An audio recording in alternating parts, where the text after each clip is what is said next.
Shalom Bapak Ibu Saudara yang dikasihi Tuhan Yesus Kristus. Apa kabar Anda hari ini? Dimanapun Anda berada, saya berharap Anda selalu dalam keadaan yang baik.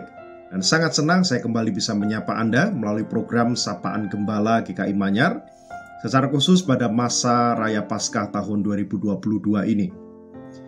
Saudara yang dikasihi Tuhan, sibuk atau tidak punya waktu adalah dua alasan yang sering kali kita ungkapkan untuk menolak sebuah aktivitas atau pekerjaan atau pelayanan tertentu yang ditawarkan kepada kita. Sebuah alasan yang klasik tentu, yang sering kita dengarkan atau bahkan mungkin kita ungkapkan sendiri.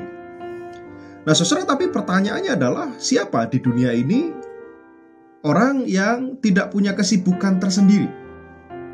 Saudara dan saya, apapun yang menjadi profesi, apapun yang menjadi tanggung jawab dan pekerjaan kita sehari-hari, kita pasti masing-masing adalah orang yang punya kesibukan dan keterbatasan waktu. Nah, bagaimana saudara kita bisa menyikapi hal ini?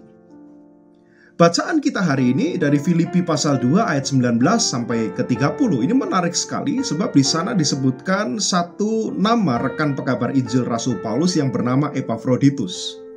Saudara, di dalam surat-suratnya Rasul Paulus ini sangat suka sekali menuliskan atau menyebutkan nama-nama rekan-rekan sejawatnya atau nama-nama rekan-rekan pekabar Injilnya. Saya kira ini menjadi sebuah bentuk apresiasi Rasul Paulus bagi setiap upaya pelayanan yang telah atau pengorbanan yang telah dilakukan oleh rekan-rekan pekabar Injilnya untuk mewartakan Injil bersama dengan dia.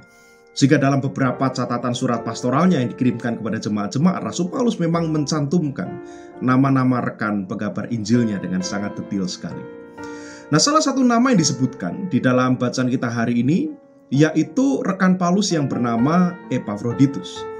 Dan di dalam suratnya kepada jemaat di Filipi, Paulus menceritakan tentang Epafroditus dan sedikit tentang profilnya.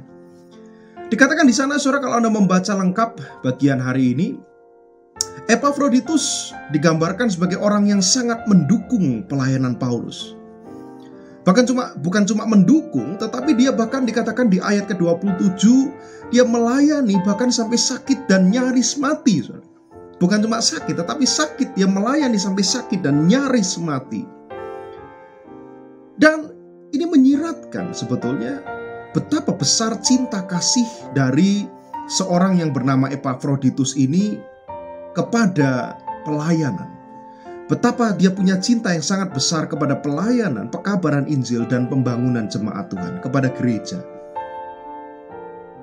Sehingga dia terdorong untuk melakukan lebih dari yang semestinya dituntutkan kepadanya. Nah, saudara kasih Tuhan, saya mau mengatakan bahwa salah satu bukti cinta kasih yang nyata adalah kerelaan dari kita untuk berkorban dan melakukan apa lebih dari apa yang semestinya kita lakukan. Kalau kita melihat dalam kehidupan sehari-hari, orang yang melakukan lebih dari yang semestinya, lebih daripada yang dituntutkan kepadanya, entah itu pelayanannya dalam lingkup keluarga atau gereja atau masyarakat, mereka bukanlah orang-orang yang punya lebih dari 24 jam dalam sehari. Sebab Tuhan memberikan waktu yang sama untuk semua orang di dunia ini. Kita diberikan waktu 24 jam dalam sehari. Nah, orang-orang yang mau melakukan sesuatu yang lebih di lingkup keluarga, gereja, atau masyarakat bukan orang-orang yang punya lebih dari 24 jam dalam sehari.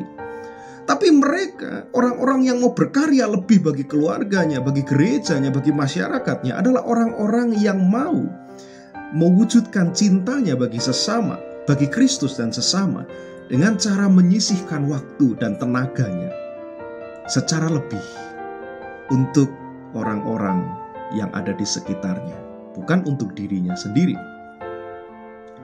Nah, saudaraku, biarlah perenungan singkat ini menolong kita di masa-masa Prapaskah ini sekali lagi untuk menghayati pengorbanan Kristus dalam kehidupan kita.